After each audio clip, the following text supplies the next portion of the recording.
संत लोगों ने और एक सभा बुलाई। सभा में निर्णय हो गया कि उमापति जी आज से भगवान को अपनी उतरी हुई माला नहीं पहनाएंगे, प्रसादी माला नहीं पहनाएंगे, अमनिया माला लाओ और भगवान को पहनाओ। ठीक है भैया, जैसी आपकी इच्छा, नहीं पहनाएंगे। अब उनकी इच्छा थी हमारी प्रसादी माला पहनने की, तो पहनाते थे, ठीक है। दूसरे दिन बाजार गए और बढ़िया माला उन्होंने पैक करा ली। मंदिर आए और वो अमनिया माला पुजारी जी को दी और कहा जी पहना दो। जैसे ही पुजारी जी ने अमनिया माला भगवान के गले में डाली तो तुरंत डालकर पुजारी जी इधर मुख करे, माला टूटकर नीचे गिर गई। अरे अरे राम राम राम। बोले धागा कमजोर होगा, मैं दूसरी लेकर आता हूँ। तुरंत महाराज जी गए बाजार, फिर दूसरी माला लेके आए, वो माला पिराई, वो भी टूटकर नीचे गिर गई।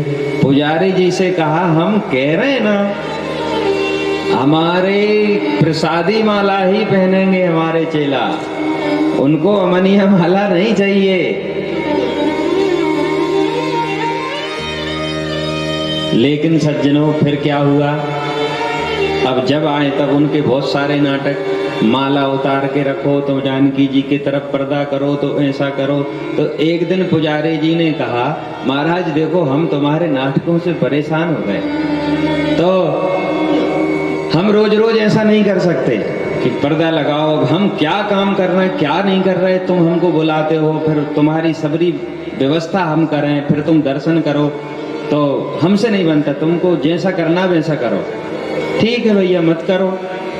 एक दिन उमापति जी महाराज मंदिर आए, पुजारी जी ने जानकी जी के तरफ पर्दा नहीं किया, और जैसे ही उमापति जी मंदिर में आए जानकी जी भगवान के बगल से उठ के पर्दे के पीछे खड़ी हो गई।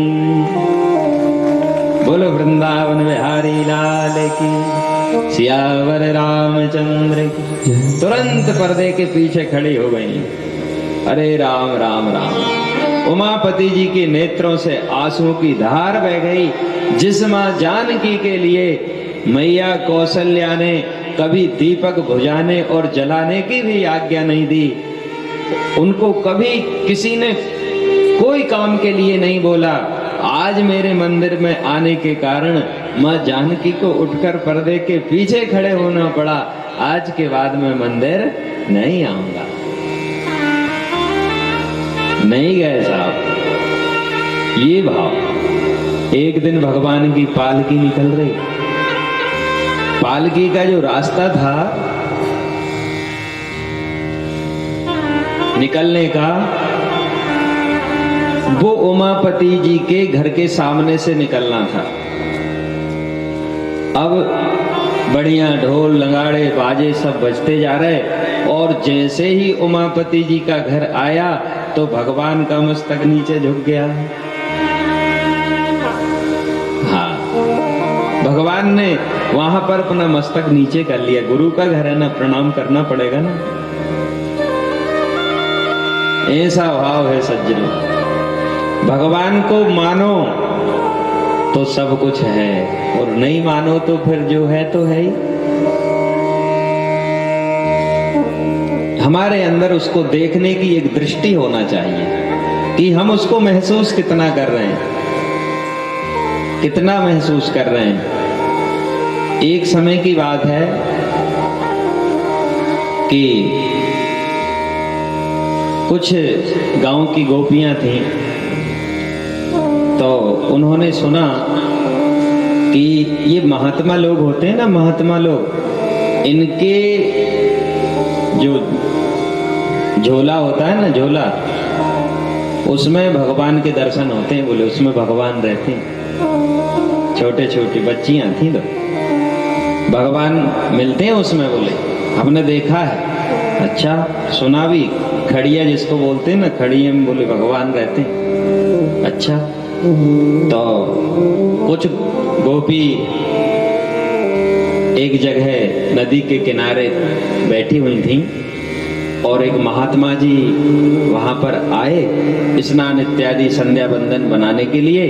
तो गोपी ने कहा देखो इस जे महात्मा के झोले में भी भगवान के दर्शन होंगे। अच्छा हाँ, बोले अच्छा देख महात्मा जी को उधर जाने दो। महात्मा जी जब तक स्नान इत्यादि में लगे तब तक एक गोपी ने जल्दी से महात्मा जी के झोले को खोला। एक देख रही है कि महात्मा जी कहीं आ नहीं जाएं। झोला खोला, झोले में से कुछ और भी सामान निकला। एक डिब्बा निकला, डिब्बे में बढ़िया एक वस्त्र से ढके हुए ठाकुर जी रखे थे। वो वस्त्र को वहां से हटाया और देखा तो उसमें लड्डू गोपाल की मूर्ति मिली। लड्डू गोपाल जी को देखकर वो गोपियां क्या सोचती हैं, हे भगवान इतने छोटे से डब्बे में रखे सब हाथ पांव टेढ़े कर दिए भगवान के। हैं? इतना छोटा सा डब्बा और सब भगवान के हाथ पैर टेढ़े हो गए। तुरंत उनने मक्खन लाई और भगवान के हाथ पैर में रगड़ना शुरू किया तो भगवान के हाथ पैर सीधे हो गए। हाँ, भगवान खड़े हो गए लड्डू गोपाल। अब इतने में पंडित जी वहां से आने लगे तो जल्दी से अब वो डब्बा बंद करें तो रखा है नहीं उसमें। हाँ, पंडित जी वहां से जो महात्मा जी थे वो आए। उन्होंने देखा झोला सब फैला पड़ा हुआ है। लड्डू गोपाल जी को देखा तो उनके हाथ पांव सब सीधे हैं। समझ गए महात्मा जी कोई भक्त आया था उसके बस में, भगत के बस में है भगवान है। जो भगत चाहे वो भगवान करने को लिए तैयार है सज्जनों। लेकिन ब्रह्मा जी का पद कितना ऊंचा है देखो। कल रात्रि में हम एक हिसाब लगा रहे थे। हमारे जो 4 युग है ना,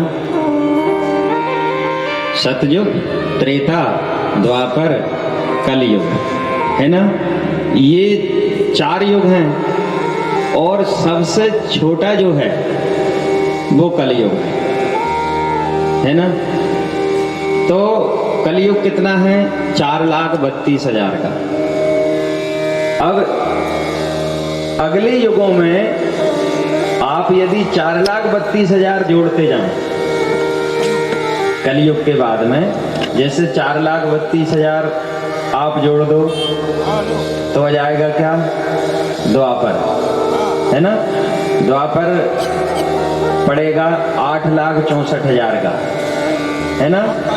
और फिर 4,32,000 जोड़ दो त्रेता तो 12,96,000।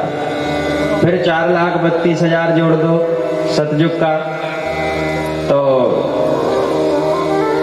17,28,000। ऐसा इनको जोड़ते जाओ तो वो अपने आप युगों का संख्या निकल आती है कि कौन युग कितने वर्ष का है। तो सबसे बड़ा सतयुग था सज्जनों। और सतयुग में लोगों की उम्र भी ज्यादा थी, आप सबने सुना है। त्रेता में और कम हो गई, द्वापर में और कम हो गई। अब जैसी जैसी युगों की उम्र कम हो रही है वैसे ही इंसान की कम हो रही। कलयुग में तो ऐसा है, कलयुग की भी जितनी उम्र कम हो रही ना धीरे धीरे, मेरे ख्याल से आगे चल के इंसान की उम्र जो रह जाएगी तो अभी जैसा देखने में आ रहा है सज्जनों तो 20 साल तो होते ही हो गई मेरे ख्याल से। 20-25 साल में बुढ़ापा आने वाला है। क्योंकि हम में कितनी समझदारी थी बचपन में और आज के बच्चों में कितनी समझदारी आप समझते हो? पहले 10-12 साल तक तो समझ में ही नहीं आता था कि क्या करना है। ऐसे ही सब घूमते रहते थे, कपड़े पहने नहीं पहने, चड्डी बनियान है नहीं है, सब ऐसे ही डोल रहे हैं, कोई फिक्र ही नहीं। लेकिन अब जो है, यदि तुमने बाजार से कपड़े लेकर आए और जोड़ की पैंट नहीं पहनाई तो बच्चा अकेली शर्ट नहीं पहन सकता साहब। ये बैठा है हमारा नारायण भैया ये छोटा था तो जोड़ के कपड़े ही पहनता था और आज भी ऐसा ही है उसके साथ। आप बाद में देख लेना उसको, यही बेटा। एक बात की बात है, लेकिन अब तो ये 1999 के, अब तो और बदलाव हो गया है? अब तो बहुत ज्यादा हो गया। मेरे ख्याल से 3-4 दिन के बच्चे होते हैं और मोबाइल देखने लगते हैं। हाँ, जो उंगली हमारी नहीं चलती मोबाइल पर, वो उनकी चलती। तो आगे चल के कहने का मतलब, हम जितने जल्दी समझदार होंगे उतनी हमारी उम्र कम होगी, सीधी सी बात। और दूसरे जीवों को देख लो ना, आप तो ज्यादा से ज्यादा 15-20 मिनट में उठ के खड़े हो जाते हैं, होते ही कि नहीं? गाय के बछड़े को देख लो और दूसरे जीवों को देख लो। हाँ, तो सज्जनों, भगवान ने इंद्र को क्षमा किया, लेकिन इंद्र कहता है प्रभु अब मैं कहीं नहीं जाऊंगा, अब तो मैं इस ब्रज में ही रहूंगा और यही भजन करूंगा। बोले देखो इंद्र, ब्रजमंडल में रहना तुम्हारे बस की बात नहीं है। क्यों? क्योंकि जो सुख, जो ऐसो आराम आप स्वर्ग में भोग रहे हैं ना, वो ब्रजमंडल में नहीं है। यहाँ के लिए चाहिए विरक्ति। बोले नहीं प्रभु। फिर इंद्र कहता, बड़ा सुंदर भाव है,